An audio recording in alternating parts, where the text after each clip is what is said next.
Hello and welcome to Upfront. My name is Dean Thullner-Veljacic and we are filming on the unceded Nanaimo traditional territory.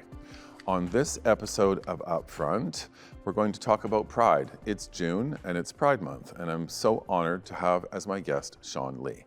Hello, Shaun. Hi, thank How are you for having me. Fabulous. Great.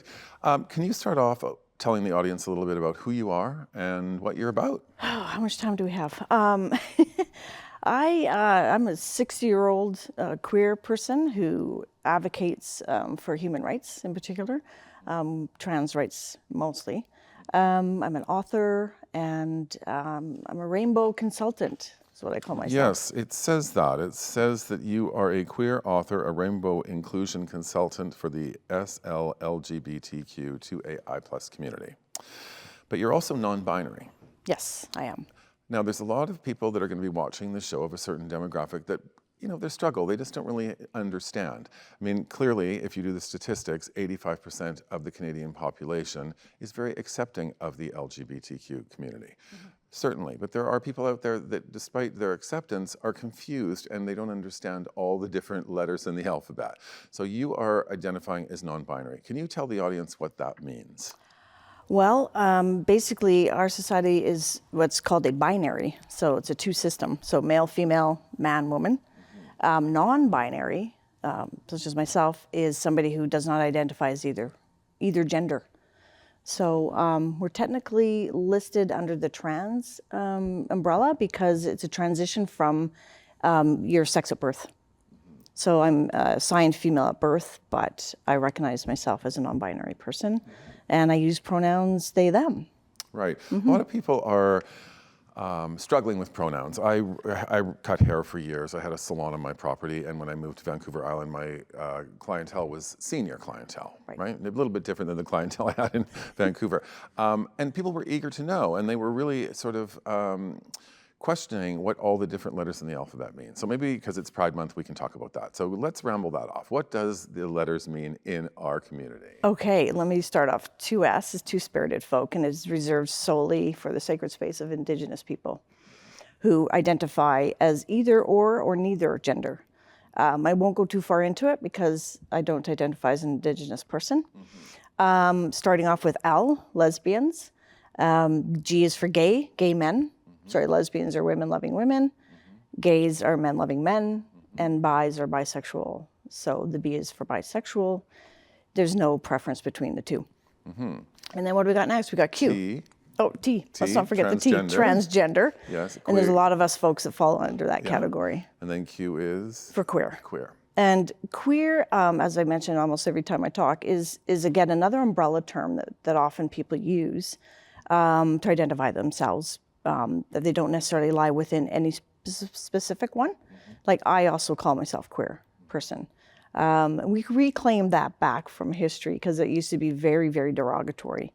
Oh yeah, I was called queer in school. It was right? Terrible. Yes. Exactly. But now, fast forward 2026, and many years prior to this, we've reclaimed the term, brought it back into our nomenclature, so to speak. What do we got next here? We've got A-I. A for asexual or aromantic. Uh-huh. And those are folks who just are not feeling romantic towards any particular sex. Mm-hmm. I is intersex, which person is born with various types of genitalia or whatever that aren't either male or chromosomes that aren't just male or female.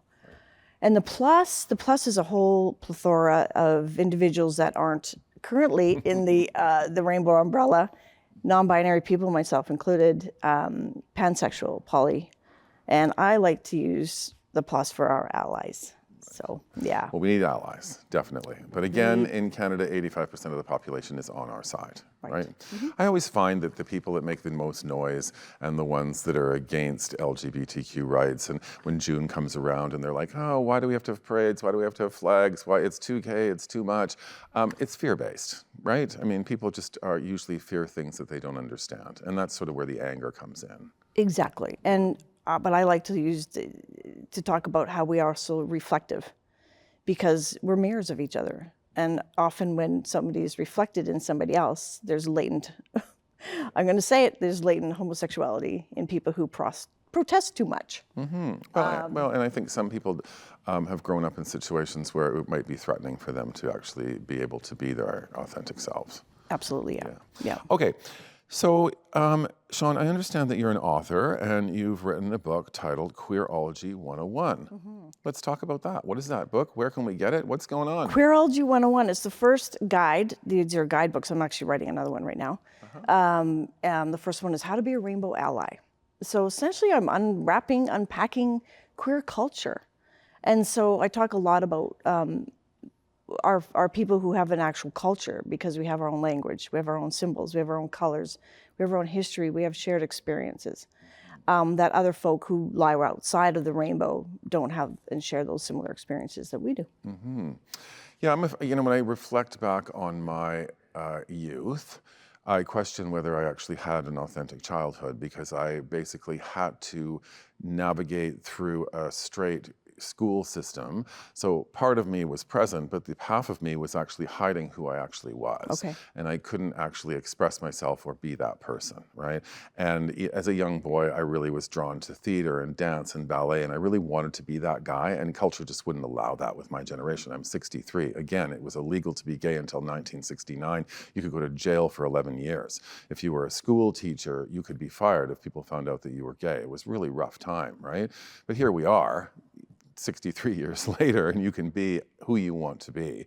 So let's go back to, I want to talk about a statement that you said about queer washing? Or Rainbow washing. Rainbow washing, sorry. So what does that mean? Well, it comes up a lot during June because it's an international month for celebration.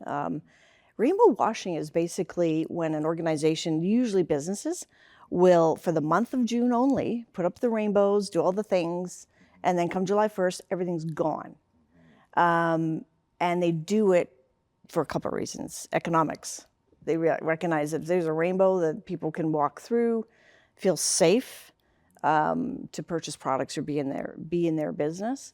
But the reality is that when you walk through the door, it ends there. There's nothing else on the other side of that in terms of allyship.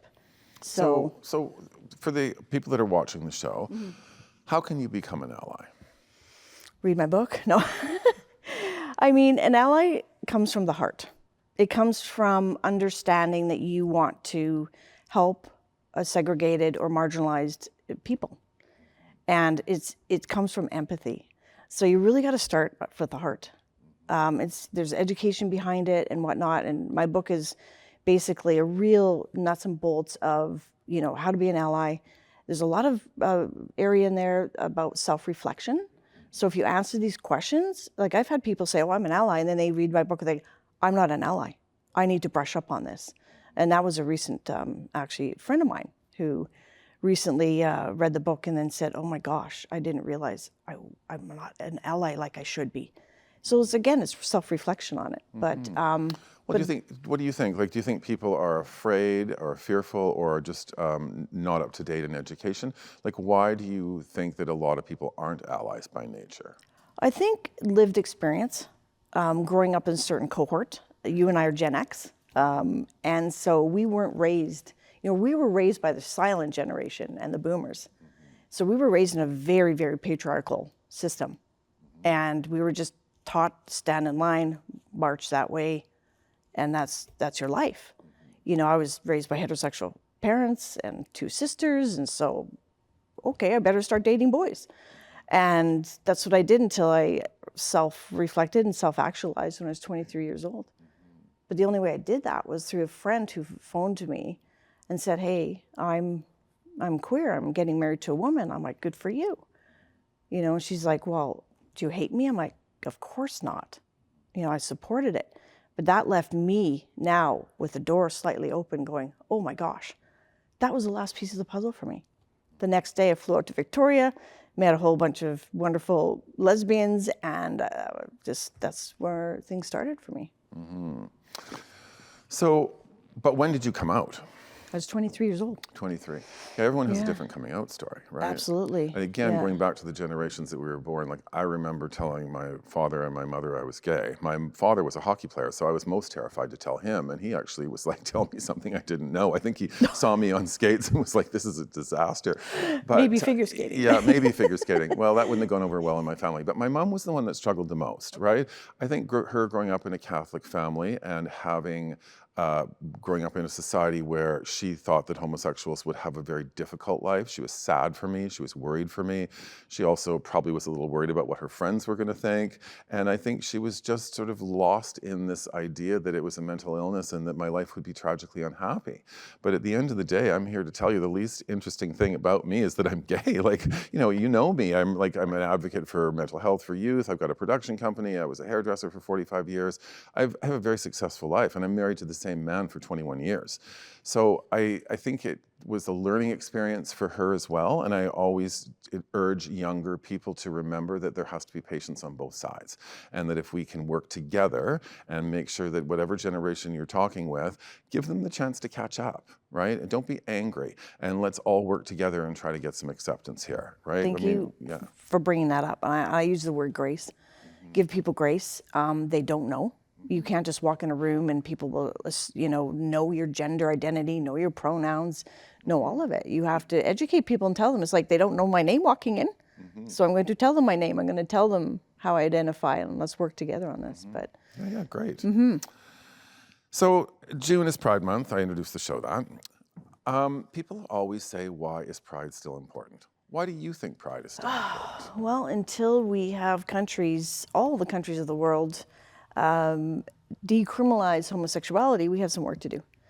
I answered this question the other night, actually, and Pride for me has changed throughout my life. I've been, covering almost 4 decades of being queer, and that the answer to that has changed for me as I move throughout my life. But right now, I'm holding on to really the concept that, Pride is about joy. Pride is about showing the world that you are your authentic self. And it's okay to be you.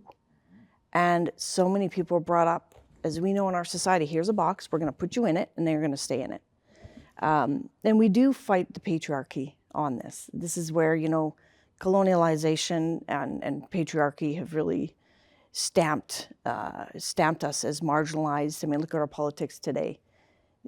They're continuously trying to keep us smaller and smaller. But I think that, so human rights are equal rights are human rights, right? Right. And gay rights are human rights. But, it's not just our communities that are globally fighting for human rights. I mean, it wasn't that long ago. I think it was, I got to look this up because I wrote some stuff down. But women in Canada gained significant legal rights over time with the right to vote at federal elections in 1918. Well, that wasn't that long ago. Women still south of the border are still fighting for equal rights, right? And I think it's important to remember that full equality rights, including protection against discrimination for women, were not even fully solidified in Canada until 1982. Right. So this is not just a LGBTQ2AI plus situation here. No. People are fighting for human rights all over this planet. What's your take on that? Why are we still here?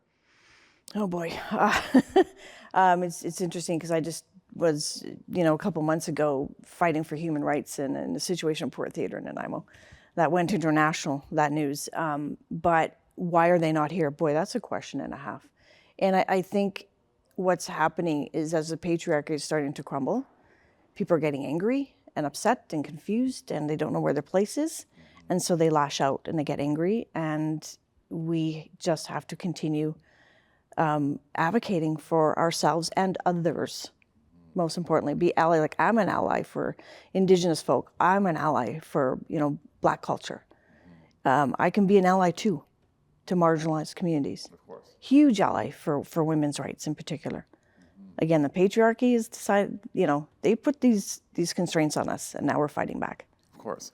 Well, up till a few years ago, it was still okay to tap your secretary's bum at the water cooler. Like things have changed, right? It's a very interesting world for cisgender men to be navigating in this new world, and it's time, right? And I'm not blaming anybody, and I love all my straight friends, and I know there's an amazing amount of straight guys that are out there that are certainly on par and up to date with everything. But there is a demographic of older men that have been able to navigate in this world with privilege that is really no longer acceptable. And some of the tactics that they're pulling, people are calling out on them, and it's time, right? It's long overdue. I'm glad you brought up travel. One of the things I always tell my gay friends is do your homework. If you're going to travel to countries around the world, you have to be safe and read the room. You know, going to Jamaica, for an example, holding hands with your husband, if you're a same-sex couple, could land you up in jail here, right? So I'm glad you brought that up, that it's important. Pride, one of the reasons why Pride is important is because until there are equal rights for every LGBTQ2AI+ person on this planet, this fight cannot be over. And we're going to continue doing the Pride parades, and we're going to Pride 365 in my world. Yeah, great. Yeah. All right, moving on. So I often get the question, what does queer culture mean? I don't know, at 63 years old, my queer culture is being in bed by 9 o'clock and sitting in pajamas and watching Netflix with my husband. So I'm not really up to what's currently happening. That's not just queer people, this is everybody. We're just tired. Exactly, right? The older you get, the more tired you are. I can't believe it, right? I'm up at 6:30 and I'm in bed by 9. But what is your definition of queer culture? What is that? It's expansive. Culture in and of itself, if you just say what's Canadian culture, what's, Indigenous culture, Black culture, I mean, it's a whole plethora of things. But I break it down into, I mentioned earlier, is we have our own language. We can be talking to each other and it's just straight people be like, what are you talking about? It's like, that's never mind. It's just our language. Just even, the 4 colors of the non-binary symbol here, every color is a different type of non-binary person. The flags have different meanings. Our shared experiences, our history dates back to, well before, 2000 BC. And we have shared discrimination. And so that brings people together.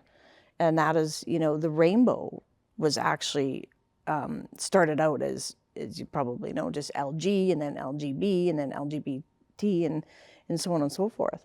The reason why is it's not just because trans people, queer people didn't exist, it's because our language has changed. Our language, we now have terms that we can put into our new language. So linguistics, the dynamics of language is so important. Of course. Yeah. Well, and history is so important. I don't know that a lot of people know this, but actually the gay rights movement was actually started when the women's rights movement started and the trans right movement started. And it was sort of through the experience of women trying to get equal rights that the gay community were like, wait a minute, we're wanting to do the same thing. We're going to tag along here. And I think together they sort of flourished at the same time. Mm-hmm. Right, and 2 highly marginalized groups of people. Of course. With similar experiences. Yeah. Yeah. Mm-hmm. Yeah, I always say, I as a gay man, I see a lot of similarities in the plight and the trajectory of women's rights and gay rights. Very similar to me. Yes, yeah, I agree. Mm-hmm. So I want to talk about elders. Okay, so there's a large demographic of LGBTQ individuals who are transitioning into retirement and care facilities, and I can't imagine living with your partner, the person passes away, you get to a point where you are no longer able to take care of yourself, you have to go to a care facility, and for that, it could actually mean having to go back into the closet. What do you think about this topic? Oh boy, it's interesting because I worked very closely with both my parents, transitioning them in and out of different care facilities until they passed away, and just keeping them in the same facility with different illnesses and whatnot. But adding that other element, in particular, trans people who then need, some personal care, and the aides and whatnot just are not educated enough. They're not empathic enough to understand it, and they still fear that they can catch it. And it's just so much, misinformation and uneducated people out there. So where would people find information on that? Like, I think you had mentioned to me that there was a seniors or on Facebook, there was a group. I volunteer for Dignity Senior Society, and they're going to love this plug, out of Vancouver. So I've been working with them to bring their services to the island and islands surrounding because they've taken care of Vancouver quite well. So they're expanding I'm like a community consultant with them. And yes, the elder care, elder abuse, I mean, it still exists, throughout all of regardless of sexual orientation or identity. But yes, going back in the closet is a huge thing coming up. I hear it a lot. I've got friends living, close by who say, we don't want to go into the retirement homes because we're going back in the closet. But I also say that's also a choice. Like, you don't have to. You might feel, though. So again, it's a dual responsibility. It's a responsibility on retirement homes to get up to speed and get rainbow ready. And it's our responsibility to say, hey, I'm here, I'm queer, get used to it. Mm-hmm. So when you say you're a rainbow consultant, is that what you mean? That's what I mean, yeah. Okay, Yeah. The other thing I wanted to point out too is, you know I'm doing Glitter Yes. to raise awareness for Foundry, which is a clinic that's going to open up to facilitate any individual from the ages of 12 to 24 to get immediate support for mental health, addiction, pregnancy, housing, all sorts of different areas. But it disproportionately, a huge amount of youth that are on the streets are LGBTQ. Yes. They've been rejected from their families. They're also suffering from homelessness. Right. So homelessness, rejection to me equals addiction, and then addiction equals tragedy. So why is this? What do you feel about this situation? Why are there so many kids on the street that are still LGBTQ that are being rejected by their families? Well, I mean, that's the main reason, is they are being rejected, so there's nowhere to go. Their families turn their backs on them. To add into that, and I've talked to a lot of therapists about this, and the neurodivergency in our people, our queer people, is higher than mainstream. Science is still working on that, but it's also a beautiful thing. It's a beautiful space. I don't consider that a mental illness, so to speak. It's just something different that we have to navigate. Different abilities. Different abilities. Thank you. But yeah, I mean, I've had close family member on the street for a long, long time who was in the closet, and we did not know until after his death. He took his life 4 years ago. Sorry to hear that. And I only found out that he did it because he wanted to transition. So, Cody, yeah. Yes, I think transgender individuals at this time in our demographic are the bravest people I know. Absolutely. Yeah, 100%. I agree. So, Queer Generations Facebook group, yes? Yes. Yes, so that is a place for everybody or mostly seniors? Everybody, but I do focus on Gen X and beyond. Okay. Because I'm involved with a lot of the queer Facebook groups, and there's just different flavors and different things that people have in there, and so I cater to we elders, so Gen X and above. But I like a secession plan, so I'm bringing in the young ones too, because it's like when I'm too tired and I'm going to bed at 9, which is coming up soon, then they can take over, kind of thing. Yeah. Okay. So we have about 5 minutes left, Shaun, so I want to ask you some questions here. All right. How can the community access the good work that you're doing? Where are your daily lesson tutorials taking place? Oh, I'm putting it on every social media. Where I'm actually housing everything is YouTube. YouTube. But how do people find you? Let's talk about your Facebook, your Instagram. You could literally just Google my name, and all the socials will come up. But because I have my name in all my channels and my accounts, Shaun Lee. But the book itself is available on Amazon.ca. Great. So yeah. All right. I want to talk about other prides. I want to plug some prides here because they're coming up, right? We've got the Nanaimo Pride on June 8th to June 14th. The festival is on Sunday the 14th. We've got Ladysmith Pride, which is happening on June 7th. We've got North Island Pride, which is Campbell River, on June 27th. Tofino Pride on Saturday, June 13th. Victoria Pride is July 1st to July 12th. Port Alberni Pride is on June 1st to June 7th. Duncan Pride is on June 7th, and Cowichan Pride is on June 13th. So if you want to be an ally and you want to support those in your community who identify as SL2AI, LGBTQ2AIS plus community, please go out and enjoy and support and really try to bridge the gap between acceptance and community. I urge everyone to go out. There's nothing to be afraid of. It's a super fun time, and I'm sure you'll enjoy yourself. Shaun, Yes. I always ask clients at the end, or guests at the end of my show, what would you like to tell the community? I think, gosh, there's so many things, but I would like to say two things here. So what I'd like to say to allies is stay curious. Keep being curious. Curiosity means that you're in it, you want to learn, you can educate yourself. The community itself is just keep spreading your queer joy. Just be yourself. Just be who you are, regardless of what might come back to you. It means if you have demons and you have enemies, it means you're doing something right. I'd also like again to mention that on September 12th at the Vancouver Island Conference Centre, there is the Glitter event. It is a plethora of actors, dancers, singers, drag queens, musicians, circus performers, and more. It is not an LGBTQ event, it is an event for the entire community. All funds being raised will go to Foundry. Foundry is an open door clinic that will be opening up to support our at-risk youth. Right now, 20% of the youth on Vancouver Island are getting the support they need. And as we open Foundries across the island, this will ensure that 90% plus will get the mental health support they need. We will literally be saving lives. So please go to glitterevents.com. Shaun, thank you so much for coming on. I want to congratulate you for your terrific Pride event at Parksville. It was a huge success. It was so much fun. Yeah, and I'm sure it'll just grow over time with you at the helm. So thanks again for coming on the show. Thank you for tuning in to Upfront, and I'll look forward to seeing you next time.